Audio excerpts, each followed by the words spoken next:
Chosen one, allow these words to reach the deepest chambers of your spirit. Your time is over. God is coming. Perhaps you feel an immediate wave of confusion, alarm, or even disbelief surging within you as you read those words. Let that initial reaction serve as the spark that compels you to lean in further, because the gravity of this message cannot be overstated. If you have sensed a looming shift in the atmosphere, if you have caught whispers in your heart about an impending culmination, then trust that these impressions are not random. They are subtle echoes of a cosmic plan accelerating toward a point of divine intervention. Before we go deeper, pause briefly to do 3 simple yet potent actions. Like this video, subscribe to this channel, and comment 777. Though they seem small, these gestures carry symbolic weight, affirming your readiness to receive and your willingness to take part in the unfolding of a story bigger than yourself. Take a moment to breathe. The idea that your time is over might conjure dread, as though you are about to lose everything you worked for. But do not make the mistake of hearing this as condemnation. Instead, see it as a clarion call that the season of self-driven striving is coming to an end. The plans you orchestrated in your own strength, the achievements you pursued purely by your own ambition, may be about to fade into irrelevance because a higher plan is about to take precedence. God is coming, meaning divine order is about to overshadow human agendas. If you have found your pursuits lacking in true fulfillment, or if you have felt an emptiness creeping around the edges of your daily tasks, let those feelings confirm that you stand on the brink of a new reality. There is a hush in the realm of the spirit, a final hush before the symphony begins, and you are called to be not merely a witness, but a participant in what happens next. You might question why you in particular are singled out with the phrase, chosen one. That question itself reflects a humility that can be powerful if you allow it to bloom. Yes, you are chosen, but not for ego inflation.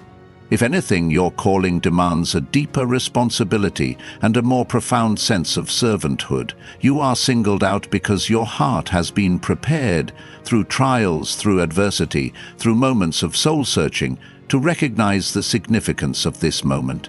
Many will dismiss these signs or interpret them as mere superstition, but you, being among the 1% who remain spiritually sensitive, cannot ignore the quickening in your soul. You may not fully understand it yet, but you sense it. The unraveling of man-made illusions and the advent of something supremely real. Your time is over. But what does that truly mean? It means that the season of forging your own path outside of divine guidance is expiring. The clock has ticked through your experiments in self-sufficiency, your flirtations with half-hearted faith, your negotiations with the shadows of compromise. Whether you realized it or not, a divine stopwatch was set the moment you took your first breath, measuring how long you would chase the wind before you turned around. Now that stopwatch nears 0, indicating that your illusions must fall away so that the truth can take root. This is not about scaring you into compliance. It is about unveiling the urgency of a spiritual timeline.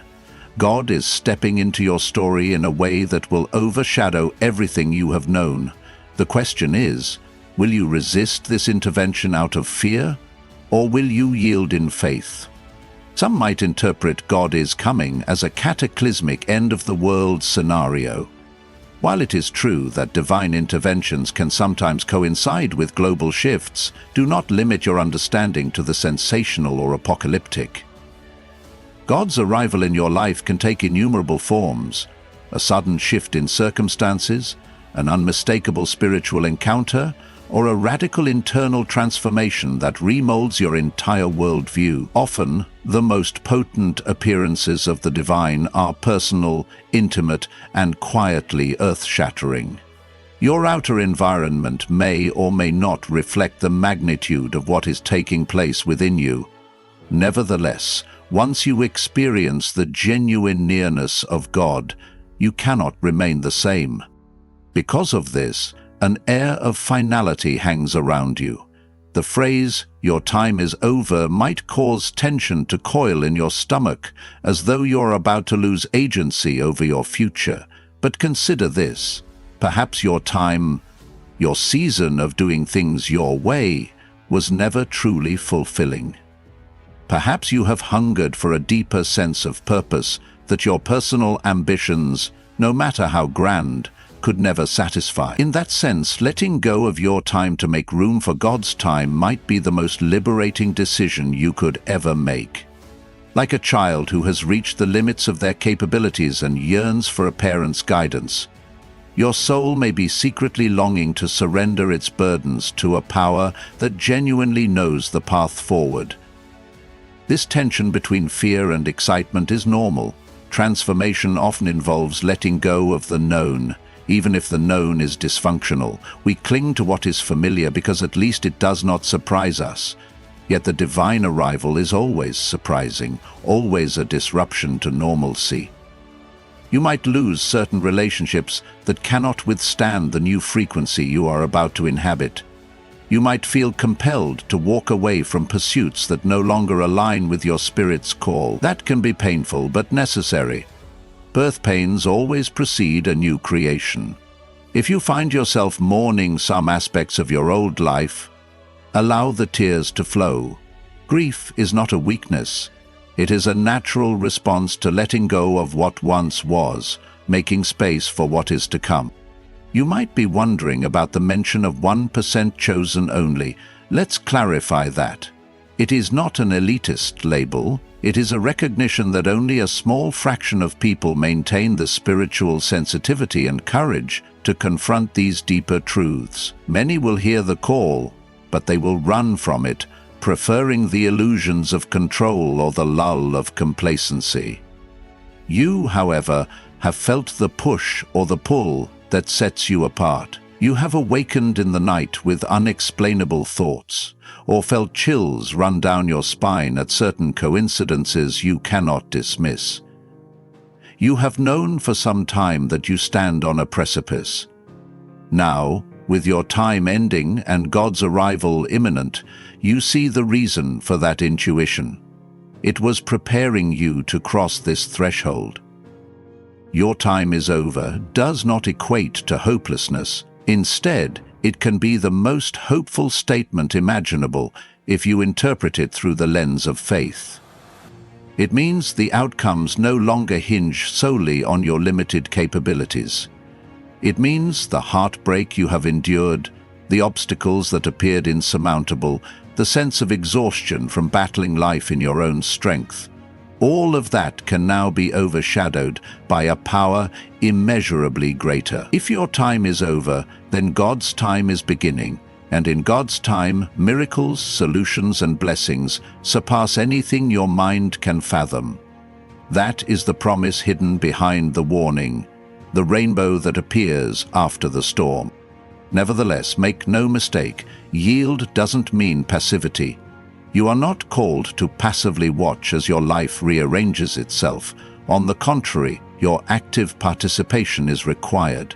It's about co-laboring with the divine presence that is showing up.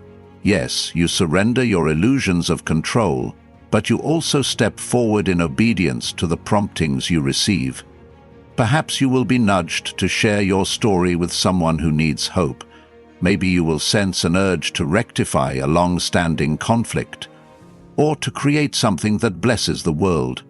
If you remain still and silent within your heart, you can catch the frequencies of these instructions. Fulfilling them is not an obligation in the negative sense, it is a privilege. You become an instrument, resonating with a larger symphony that has been in the works from the dawn of time. You might worry about the moral or spiritual baggage you carry. Let's be honest, none of us are without flaws.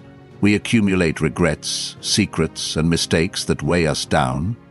But remember, the God who is coming is not seeking perfection. God is seeking willingness, an openness to be molded, purified, and renewed. Your baggage, if willingly placed at the feet of the divine, can transform from a source of shame into a testimonial of grace.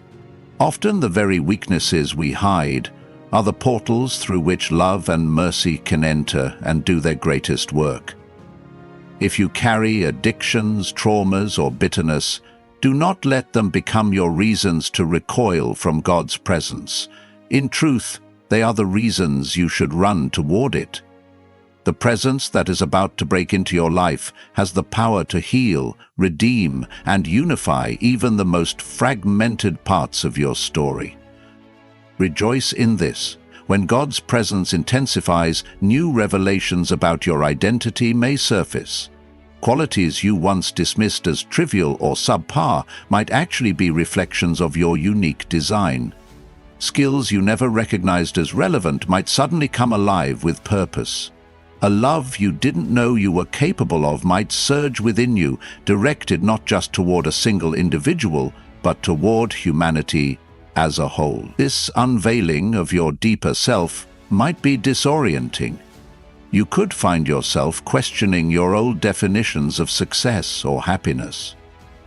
But that's the hallmark of genuine encounter. It dismantles illusions to reveal truths that set you free. Now you might ask, how do you prepare for this divine arrival? Start by quieting the noise. Diminish the distractions that keep your mind perpetually racing. If social media or endless news cycles drain your emotional bandwidth, set them aside for a time. Engage in practices that center you: prayer, meditation, journaling, walks in nature. Create pockets of stillness in your day where you can sense the subtle movements of the Spirit. In these quiet spaces, you might feel waves of conviction, of awe, or even of tears. Let them flow. They are preludes to the transformation that is about to happen. The phrase, "your time is over," includes your time for trivial pursuits and mindless distractions. In their place emerges a more purposeful use of your hours, guided by divine impetus. Share this message wisely. Not everyone in your circle will resonate with the idea that God is on the verge of stepping in. Some might mock, some might politely dismiss your words, and some might become hostile if they feel confronted by the notion of a higher power intervening in human affairs. That is fine. Your role is not to force acceptance. Your role is to be a living testament to the shift you sense. When they see changes in your demeanor, your priorities, and your interpersonal dynamics, curiosity may spark in them, and should they ask, be prepared to gently, lovingly articulate what you have discovered: that your time of self-rule has ended, that a higher sovereignty is unveiling itself, and that in that unveiling there is both tremor and wonder. Now consider the importance of outwardly confirming your internal shift. That is precisely why you should like this video, subscribe and comment. 777. Symbolic acts matter. They are the physical counterpart to a spiritual decision. Just as kneeling can signify humility, or lighting a candle can signify an invitation to the holy, so too do these simple gestures announce that you have stepped into agreement with the message. By doing them, you cross the threshold from passive listener to active participant. The synergy of faith moves through these small acts, linking your heart to a broader community of souls who also sense the magnitude of what is happening. You might be concerned about the personal cost. Yes, when God comes, illusions shatter. Some relationships will not endure the honesty that emerges when you align with divine truth. Certain habits will feel incompatible with the clarity you now hold, and letting go of them might sting. Yet the cost of remaining tethered to illusions is far higher, even if it's less immediate. Holding on to illusions cultivates spiritual stagnation, regrets that accumulate over time, and an eventual crisis that forces you to face what you have been avoiding. Far better to willingly bend to the breath of the divine than to be broken by the winds of consequence that blow unchecked. Be aware too that not all changes are harsh or sorrowful. Some are joyous beyond measure. You might find that unexplainable doors of opportunity swing open, doors that you assumed were permanently locked. People who can assist in your calling might appear at just the right moment. A sense of peace might coat your life, even in areas where chaos once reigned. Divine presence often brings blessings that are not merely random, but targeted to your specific destiny. The path becomes both narrower and more luminous. Your old time is done, but a new era, richer in love and purpose, unfolds. Trust your intuition if you feel sudden bursts of creativity or boldness. That's another hallmark of God stepping in. Stagnant dreams might flourish.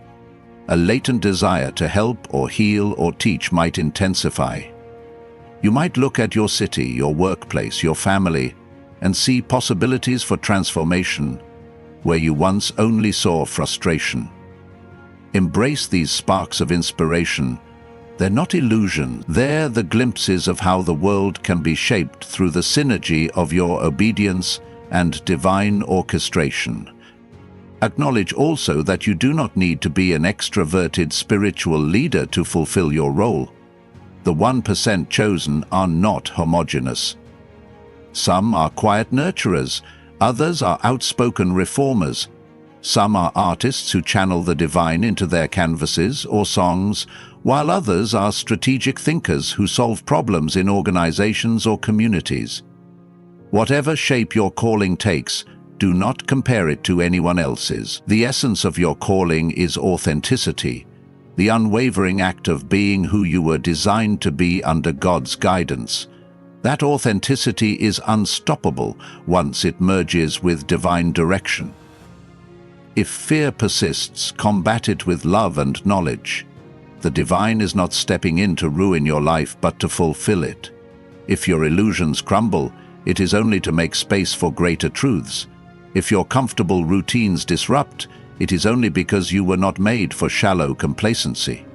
The courage to let go is fueled by recognizing that everything you relinquish pales in comparison to what you stand to gain in spiritual depth, relational intimacy, and unshakable purpose. The presence of God is not an intrusion, but an invitation to live beyond the small narratives you once believed defined you. As you let this message sink into your heart, remain open to subtle signals. They might come through a dream that lingers after you wake, or a spontaneous conversation with someone who unexpectedly affirms your sense of calling. You might see repeated numbers, beyond 777, that appear at meaningful times, reinforcing the notion that you are on sacred ground. Even nature in its quiet grandeur can carry signs.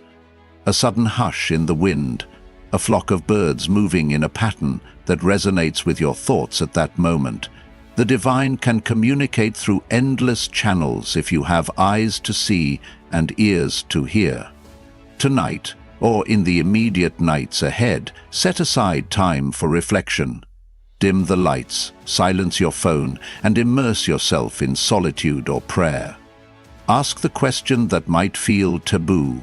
God, are you really coming for me? Is my time truly over? Then wait for the stirring in your spirit. If tears break forth, let them wash away lingering doubts. If laughter emerges, let it express the relief of your burdens. If calm sets in, savor it as confirmation that the storms in your mind are abating. The intangible often speaks more truth than volumes of logical data. Pay attention to your internal climate as it changes in the hush of this reflective pause. Then, at dawn's first light, see if your perspective has shifted. Does the sunrise look more vibrant, as though the world is tinted with a fresh palette? Do you feel a stillness in your heart that transcends your usual morning rush? That stillness is your sign that you have crossed an unseen threshold. Remember that the shift might not be dramatic, but can be deeply profound. Even a minor sense of elevation, a subtle layering of peace, or a gentle but consistent conviction about what steps to take next, can prove the authenticity of this transition. Let those small evidences anchor your faith when outer circumstances remain unchanged. And if your external world does begin to transform, if you find that certain opportunities close while others open, or if you discover that what once enthralled you now bores you, do not fear. This is the reordering that occurs when divine purpose trumps human planning. Old attachments may no longer serve you, and new horizons beckon. Navigate this reordering with grace, understanding that it is the hand of God rearranging your puzzle pieces. Some corners of your life might look empty for a while, but that emptiness can become sacred space for blessings aligned with your true calling. Carry this revelation not as a burden, but as a beacon. Your time is over. God is coming. Is not a funeral dirge. It is the sounding of a new dawn's trumpet. If you find yourself in conversations with people who sense a similar stirring, share these truths. You are part of the 1% chosen for a reason, to hold space for spiritual awakening in a world that often scoffs at such notion. Your posture of faith can inspire others to re-examine their trajectory and make changes before they are forced to by crisis. It only takes a tiny spark to ignite a wildfire of hope. Finally, let me restate the importance of completing the initial symbolic act, like this video. Subscribe and comment 777. You might have done so already, but if you have not, do it now. This outward move ties you into a community of watchers on the wall, believers who collectively sense the approach of a new season. In that unity you find support, whether you articulate it with others or simply feel it in the cosmic synergy that arises when hearts align to a shared truth. As we close, let these words echo in your mind. Chosen one, your time is over. God is coming. This is not a threat, but an invitation to embrace a higher dimension. Let your old regrets and half measures drift away. Let your illusions about self-sufficiency crumble. Let your spirit stand tall, ready to greet the divine who steps into your story not to condemn but to elevate. You have reached the turning point in a narrative that stretches beyond your personal understanding. Lean into it with courage and let the divine presence unravel in you a future more glorious than you dared to dream. Go forth in peace, in readiness, and with a spirit poised for the extraordinary. Tonight, as you lay your head down, remember that you are no longer on your own time. Tomorrow, or even in the next breath, you might see evidence of a grand design overshadowing your life's smaller frameworks. And when you see it, do not shrink. Rejoice, for the God who is coming is also the one who loves you enough to intervene. May your heart remain wide open, your soul steady, and your faith unwavering, for you stand on the cusp of a divine unveiling that will redefine everything you know about your place in this universe. Your time is over, God is coming, and in that revelation you find hope beyond measure.